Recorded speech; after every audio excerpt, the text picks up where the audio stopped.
आदाब, न्यूज़ 18 उर्दू में आपका इस्तकबाल है। मैं हूं विसाल आजम और आप देख रहे हैं प्राइम डिबेट। प्राइम डिबेट में आज बात दागी लीडरों के ताज़ा आंकड़ों की, यानी उन एमपी की या उन एमएलएज की जिनकी शबीह बहुत साफ सुथरी, सियासत में बहुत साफ सुथरी शबीह करने की बातें की जाती हैं, लेकिन मुल्क में दागी लीडरों के केस में पिछले 2 सालों में इजाफा हुआ है। सुप्रीम कोर्ट में कोर्ट के सलाहकार ने अपनी रिपोर्ट पेश करके बताया है कि जो माजी में मौजूद माजी और साबिक सांसदों और विधायकों के खिलाफ जो जराइम के मामले हैं उनमें 2 सालों में काफी इजाफा दर्ज किया गया है। सुप्रीम कोर्ट को बताया गया है कि इसके लिए हाई कोर्ट के जरिए माइक्रो लेवल पर मॉनिटरिंग करने की जरूरत है ताकि केसों का निपटारा जल्द से जल्द इसे यकीनी बनाया जा सके। और सुप्रीम कोर्ट में 2016 में बीजेपी के लीडर अश्विनी उपाध्याय की तरफ से जो अर्जी दाखिल की गई थी उसमें कहा गया था कि जिन मेंबर पार्लियामान और मेंबर असेंबली के खिलाफ केस दर्ज हैं वो मामले लंबे अरसे से पेंडिंग चले आ रहे हैं। सुप्रीम कोर्ट को बताया गया कि नई रिपोर्ट के मुताबिक 4859 साबिक और जो अभी हालिया सांसद और एमएलए हैं उनके खिलाफ आपराधिक मामले दर्ज हैं। और इस तरह से कई आंकड़े भी पेश किए गए हैं। इनमें जो रियासतगीर एतबार से जो इसमें आंकड़े सामने आए हैं उनके मुताबिक सबसे ज्यादा ऐसे मामले उत्तर प्रदेश से आते हैं जो 1374 केसेस हैं जो पेंडिंग हैं। वहीं बिहार का नंबर दूसरा है जहां 557 केसेस पेंडिंग बताए गए हैं। तीसरे नंबर पर उड़ीसा है जहां 445 केसेस पेंडिंग है, जबकि दिल्ली में 87 केस पेंडिंग है। और रिपोर्ट में बताया गया है कि दिल्ली में स्पेशल कोर्ट में 25 केस पेंडिंग है, जबकि मजिस्ट्रेट की कोर्ट में 62 ऐसे केसेस मामले जो है वो पेंडिंग है। इसमें कई तरह के मामले दर्ज हैं। इनमें मनी लॉन्ड्रिंग और करप्शन यानी बदनवानी के मामले भी शामिल हैं। तो आज खास तौर से हम इस पर गुफ्तगू करेंगे। हमारे साथ एक अच्छा खासा पैनल मौजूद है। हमारे साथ होंगे अश्विनी उपाध्याय जो बीजेपी के तर्जमान भी हैं, और साथ ही तहसीन पूनावाला होंगे हमारे साथ, सियासी तज्ज़िया निगार है, मोहम्मद इरशादुल्लाह जेडीयू के लीडर, और मेजर जनरल अनिल वर्मा ये एडीआर यानी एसोसिएशन फॉर डेमोक्रेटिक रिफॉर्म्स जो एक तंजीम है जो हमेशा जो हलफनामे दाखिल किए जाते हैं खासतौर से इंतखाबात के वक्त, तो उसमें जो दर्ज मालूमात होती है उसकी बुनियाद पर यह रिपोर्ट तैयार करती है और सियासी जमातों को और लोगों को ये दिखाती है, बताती है कि क्या है सच हमारे इन सफेदपोश नेताओं का। आप तमाम लोगों का बहुत बहुत इस्तकबाल इस खास प्रोग्राम में। सबसे पहले मैं अश्विनी उपाध्याय जी आपके पास ही आना चाहूंगा, क्योंकि आपके बारे में बाकायदा ये रिपोर्ट दर्ज है कि आपने इस मामले में जो डेटा दिया था और ये बताया था कोर्ट में कि किस तरह से ये मामले लंबे अरसे से पेंडिंग चले आ रहे हैं। अश्विनी उपाध्याय। संसद विधानसभा को हम बहुत ही पाक जगह बोलते हैं। जैसे हिंदुओं के लिए मंदिर बहुत ही पवित्र स्थान होता है, मुस्लिम्स के लिए जहां पे हम नमाज पढ़ते हैं मस्जिद वो बहुत पवित्र स्थान है जी। जैसे गिरजाघर बहुत पवित्र स्थान है, चर्च बहुत पवित्र स्थान है, वैसे ही डेमोक्रेसी के लिए ये जो संसद विधानसभा बहुत ही पवित्र स्थान है। दुर्भाग्यवश आप ये हो रहा है कि वहां अच्छे लोग कम पहुंच पा रहे। गुंडे, बदमाश, चोर, घूसखोर, जमाखोर, मिलावटखोर, कालाबाजारी करने वाले, हत्या करने वाले, बलात्कार करने वाले, मनी लॉन्ड्रिंग करने वाले, दुनिया भर के अपराध करने वाले पहुंचते जा रहे हैं। एक सांसद तो ऐसे हैं जिनके खिलाफ 204 मुकदमे हैं, 1-2 नहीं, 10, 20, 50, 100 नहीं, 204 मुकदमे। ये सिचुएशन हो गई है। हमारा ये कहना है कि इतना बड़ा भारत है, क्या इसमें अच्छे पढ़े लिखे ईमानदार अनुभवी लोग नहीं मिल रहे? पॉलिटिकल पार्टियों को ड्राइवर चाहिए तो बहुत अच्छा चाहिए, कंडक्टर चाहिए बहुत अच्छा चाहिए, हर चीज बढ़िया चाहिए, लेकिन जो कैंडिडेट चाहिए वो हमेशा घटिया चाहिए। वो मतलब गुंडा बदमाश सब कुछ चलेगा। इसीलिए मैंने सुप्रीम कोर्ट में 2016 में ये पीआईएल फाइल किया था जी। और इलेक्शन रिफॉर्म के ऊपर मेरी करीब 25 से 30 पीआईएल है सुप्रीम कोर्ट और हाई कोर्ट में, डिफरेंट हाई कोर्ट में। हमने इसमें 3 मांग किया है। पहला, आप स्पेशल कोर्ट बनाइए हर जिले में, और एमएलए एमपी चाहे वो सिटिंग एमएलए एमपी है या जो पहले सिटिंग या एमएलए एमपी रह चुके उनके मामलों को आप 1 साल में डिसाइड करिए। हमारी दूसरी मांग है कि जो आदमी सजा याफ्ता है, जिसको सजा मिल जाती है अदालत के द्वारा, उसके चुनाव लड़ने पे लाइफ टाइम बैन करिए। अभी जो कानून है 1951 में बना हुआ उसमें मात्र 6 साल का बैन है। हमने उसको भी चैलेंज किया हुआ है कि जो सजा याफ्ता है उसके चुनाव लड़ने पे लाइफ टाइम बैन करिए जी। हमारी तीसरी मांग है कि जो आदमी सजा याफ्ता है उसके पार्टी बनाने और पार्टी पदाधिकारी बनने पे भी लाइफ टाइम बैन करिए। अभी इस समय बहुत सारे ऐसे लोग हैं जो सजा याफ्ता है, जेल में है, सजा काट रहे, इसके बाद भी वो कोई पार्टी महासचिव बन के बैठा हुआ है, कोई पार्टी अध्यक्ष बन के बैठा हुआ है। बिहार में लालू पार्टी अध्यक्ष बन के बैठे हुए, हरियाणा में चौटाला पार्टी अध्यक्ष बन के बैठे हुए, तमिलनाडु में शशिकला पार्टी अध्यक्ष बन के बैठी हुई है। ये सब लोग कन्विक्टेड है, सब लोग सजा याफ्ता है। ठीक है, तो मैं फिर आता हूं अश्विनी जी आपके पास, आप हमारे साथ बने रहे। तहसीन पुनावाला हमारे साथ हैं, सियासी तज्ज़ा निगार हैं। तहसीन, बड़ा बहुत ही ये कह सकते हैं कि बहुत संजीदा इश्यूज हैं। हो सकता है कि ऐसे मामले आमतौर से आजकल वो सुर्खियां ना बने या टेलीविजन पर इससे बातें ना हो, लेकिन हमारी जिम्मेदारी है और हम इसे निभा रहे हैं। तहसीन, सवाल ये है कि क्यों ऐसा हो रहा है कि बड़े बड़े लीडरों के जरिए इस बात का यकीन दिलाने के बावजूद कि पार्लियामेंट हो या असेंबली हो, वहां से तमाम दागी लीडर जल्द से जल्द या तो उनके दाग धब्बे साफ होंगे या फिर वो खुद पार्लियामेंट से या असेंबली से साफ होंगे, लेकिन ऐसा होता नजर नहीं आ रहा है। तहसीन, जो वादे किए गए थे इस मुल्क से वजीर आजम द्वारा, वो निभाए नहीं जा रहे। और आपको मैं उदाहरण देता हूँ, आपको याद होगा एक केंद्रीय मंत्री थे वजीर आजम जी की कैबिनेट में पिछली हुकूमत में, निहाल चंद नाम के व्यक्ति, उनपे FIR था रेप का, और वो वजीर आजम के साथ कैबिनेट मीटिंग में बैठते थे और राजस्थान की पुलिस, जहां वसुंधरा राजे वजीर आला थी, उनको घूम नहीं पा रही थी, जबकि दिल्ली के सारे VVIPs को सुरक्षा राजस्थान की पुलिस देती है। आदित्यनाथ जी जो उत्तर प्रदेश के वजीर आला है, पहले जिसे वजीर आला बने क्या किया उन्होंने, कितने केसेस था उनपे राइटिंग का, उनपे कितने अन्य केसेस थे, खतरनाक केसेस थे, सारे उन्होंने विड्रॉ कर दिए।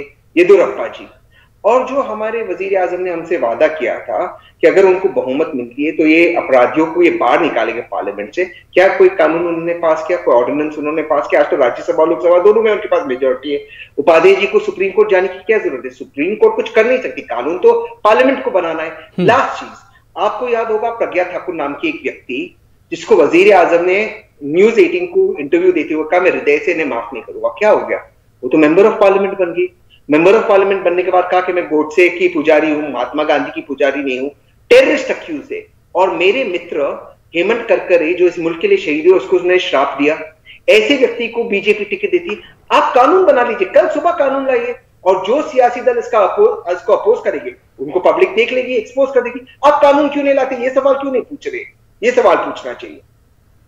कानून क्यों नहीं लाया जा रहा है? अश्विनी उपाध्याय जी ने भी ये बात, अभी बहुत अच्छी शुरुआत उन्होंने की कि जिस तरह से किसी भी एक मजहब में अकीदत रखने वाले लोगों के लिए मजहबी जो जगह है, उसकी जो अकीदत होती है, उसका जो एहतराम होता है, बिल्कुल वैसे ही एक आम शहरी जो हिंदुस्तान का है, चाहे वो आम हो या खास हो, उसके लिए पार्लियामेंट या असेंबली बिल्कुल उसी तरह से एहतराम की जगह है। लेकिन ये बहुत ही कह सकते हैं कि मज़हका खेज है कि असेंबली या पार्लियामेंट में ऐसे कई 100 लोग भरे पड़े हैं जिनके जो कपड़े हैं वो दागदार हैं, जिनकी शबीह जो है वो दागदार है। बातें होती रही है, लेकिन कानून क्यों नहीं लाया जा सका? जबकि बहुत सारे ऐसे कानून लाए जाते रहे हैं जिस पर कई बार आम राय नहीं भी बन पाती है। बहरहाल हम बात करेंगे।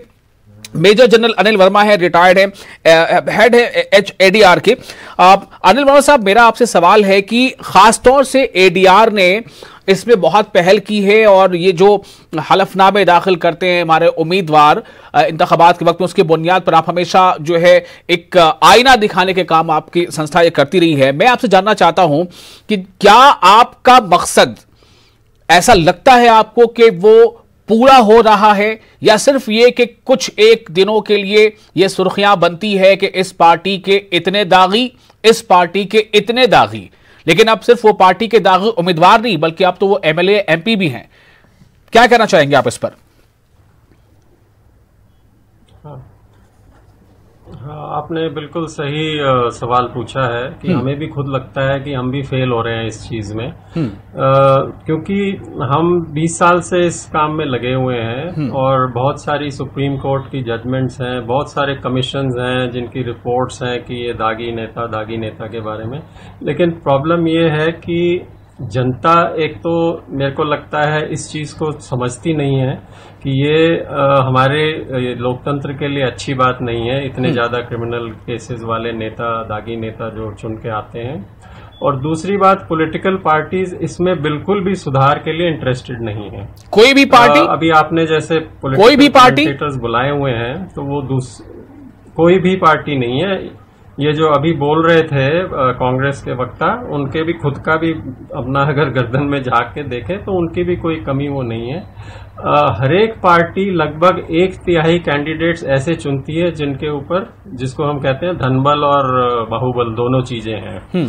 उसमें कोई शक नहीं है। आप स्टैटिस्टिक देख लीजिए, किसी भी स्टेट का मैं अगर आपको बताऊं, ये कई बिहार, यूपी, आंध्रा वगैरह ऐसे हैं जिसमें 55-60% के बीच में एमएलए हैं जिनके ऊपर क्रिमिनल केसेस। 55 से 60% एमएलए या मेंबर असेंबली ऐसे हैं जिनके ऊपर क्रिमिनल केसेस हैं। कितनी बड़ी ये मज़ाक का खेज बात है और कितना ज्यादा फिक्र करने की ये बात है, ये लम्हे फिक्रिया है। और जैसा पेन पॉइंट तो खैर ये ऐसा नहीं करना चाहिए, जैसा भी कह रहे हैं बादाब्ता अनिल वर्मा साहब की, कोई भी पार्टी ऐसी नहीं जो इससे बची रह गई हो। किसी में फीसद ज्यादा है, किसी में फीसद कम है।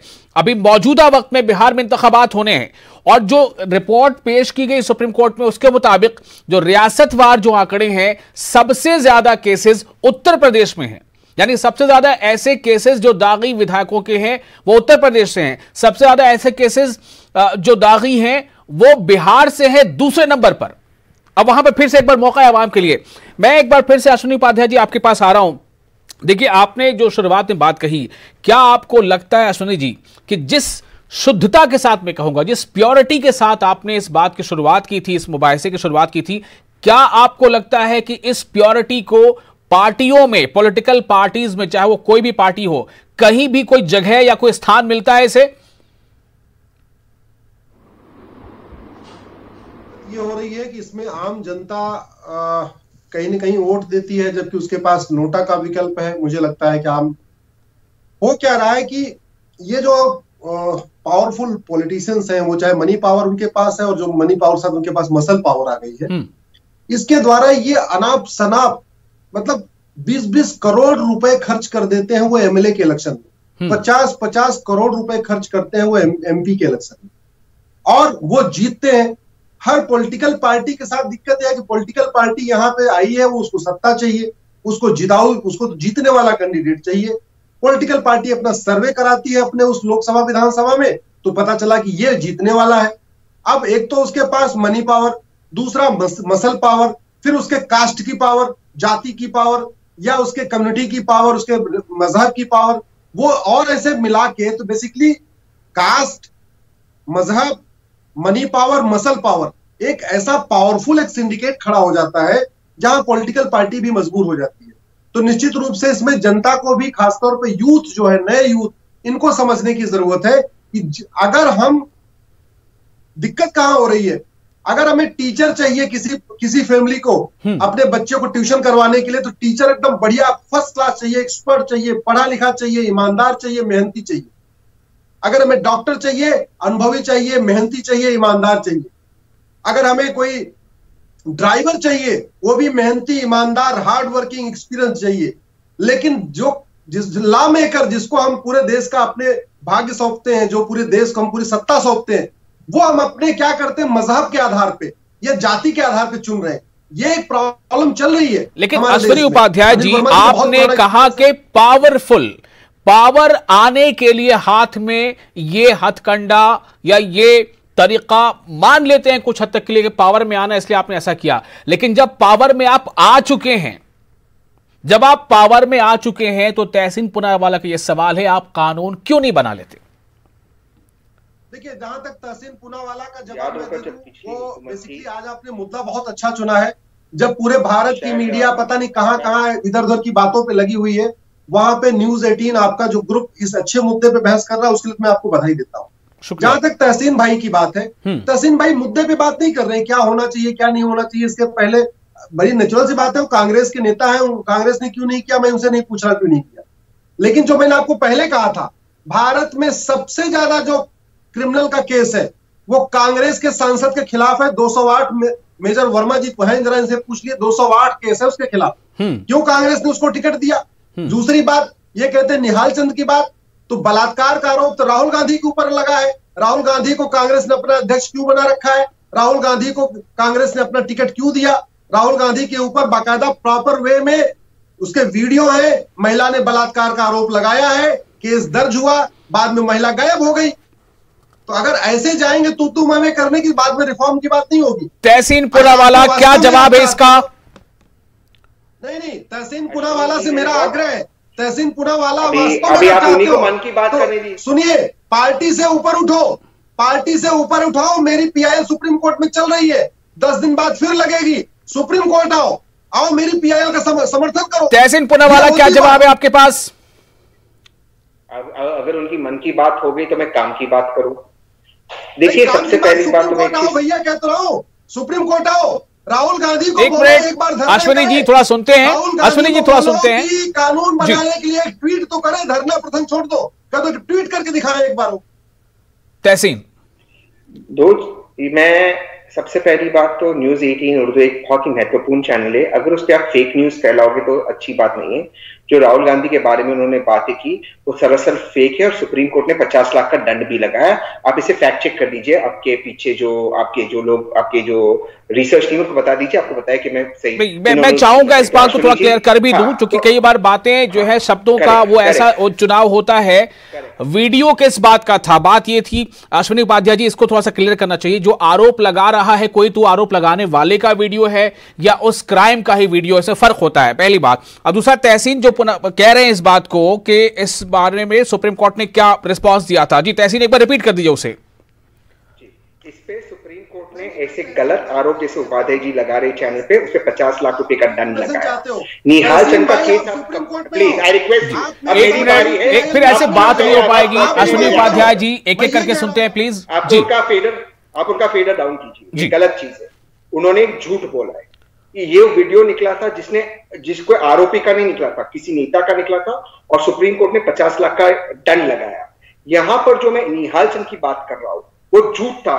जो निहाल चंद की बात कर रहा हूं, और राजस्थान की पुलिस जो वसुंधरा राजे के नीचे थी, उन्होंने निहाल चंद पर एफआईआर दर्ज किया था। उन दो विषयों में अंतर है, आप इसे कंपेयर नहीं कर सकते। आप मुझे मुद्दे की, आई रिक्वेस्ट यू सर, देखिए मैं यहां से थोड़ा आगे चलना चाहूंगा। एक minute, major general Anil Verma साहब भी हमारे साथ मौजूद है, वो इशारा कर रहे हैं मुझे इरशादुल्लाह साहब के पास भी चलना है। एक मिनट प्लीज। ऐसे अगर हम करते रहेंगे तो 20 मिनट निकल जाएगा, फिर आप जिस मौजूद और जिस चैनल की अभी तारीफ कर रहे थे वो कोई काम का नहीं रह जाएगा। 1 मिनट, अनिल साहब जी आपके पास आ रहा हूं।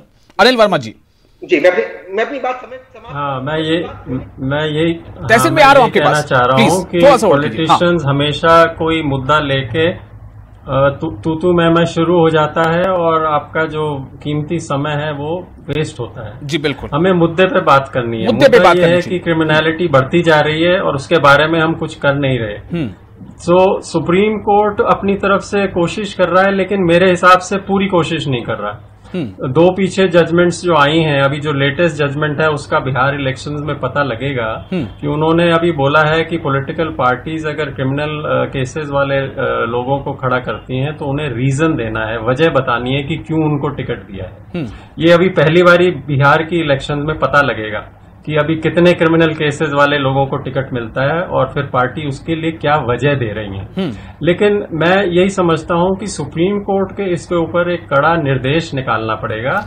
पॉलिटिशियंस अपने आप कभी भी ऐसा लॉ पास नहीं करेंगे, क्योंकि उससे पहले वाली हियरिंग में भी सुप्रीम कोर्ट ने बोला था कि भाई ये हमारा काम नहीं है, ये तो लोकसभा में लॉ पास होना चाहिए कि क्रिमिनल, जो अभी 2-3 पिटीशन में जो बातें कही थी अश्विनी जी ने, उसके लिए लॉ कमीशन और जितने पुराने चीफ इलेक्शन कमिश्नर्स हैं, रिटायर्ड हुए हैं, सब यही बोलते हैं कि भाई ये होना चाहिए कि जिसके ऊपर 5 साल वाली सजा वाले, सब कहते हैं कि ये होना चाहिए और बहुमत की सरकार अपनी मियाद पूरा करके खत्म भी हो जाती है, दूसरी सरकार भी आ जाती है और जो विपक्ष में चला जाता है फिर वो ये आवाज उठाता है कि होना चाहिए। मिसाल के तौर पर खवातीन को रिजर्वेशन कौन सी ऐसी पार्टी है जिसने इसके हक में आवाज नहीं उठाया होगा? अभी जो बरसर इक़्तिदार पार्टी है वो भी कहते रही जब वो विपक्ष में थी, जब वो अपोजिशन में थी, लेकिन आज जब आपके पास ताकत है तो क्या आप कानून ला रहे हैं? एक बड़ा अहम सवाल है जो यहां पर अनिल वर्मा जी ने सवाल उठाया है कि इस बारे में सुप्रीम कोर्ट को थोड़ा सख्त होना पड़ेगा। ये अनिल वर्मा जी का एक मशवरा है। तहसीन, एक छोटा सा रिएक्शन चाहिए मुझे आपसे कि क्या इसमें वाकई कोर्ट की तरफ से थोड़ी सख्ती जरूरत है? छोटा सा जवाब। कोर्ट गाइडेंस दे सकता है, लेकिन कानून पार्लियामेंट को बनाना होगा। लोकसभा में नरेंद्र मोदी जी की बहुमत है, लेकिन नरेंद्र मोदी जी ने प्रज्ञा ठाकुर को टिकट दिया जो एक आतंकवादी अक्यूज्ड है बाय NIA। आप सोचिए, क्या नरेंद्र मोदी जी वजीर आजम कानून बनाएंगे? इस प्रश्न का उत्तर आप खुद दीजिए। ठीक है, इसका जवाब भी कोशिश करेंगे। इरशादुल्लाह हमारे साथ हैं, लीडर हैं जेडीयू के। इरशादुल्लाह साहब, आपका इस्तकबाल है और साथ साथ माजरत भी, बहुत देर से आपके पास आ रहा हूं, लेकिन सवाल यह पैदा होता है कि बिहार में भी बहुत सारे केसेस है। दूसरे नंबर पर बिहार आता है जहां पर ये क्रिमिनल केसेस ज्यादा हैं जो हमारे मेंबर असेंबली है या वहां से जो मेंबर पार्लियामेंट हैं। सवाल इस बात का है कि क्या बिहार इस बार के इंतखाब में भी इससे छुटकारा हासिल कर पाएगा? इरशादुल्लाह साहब।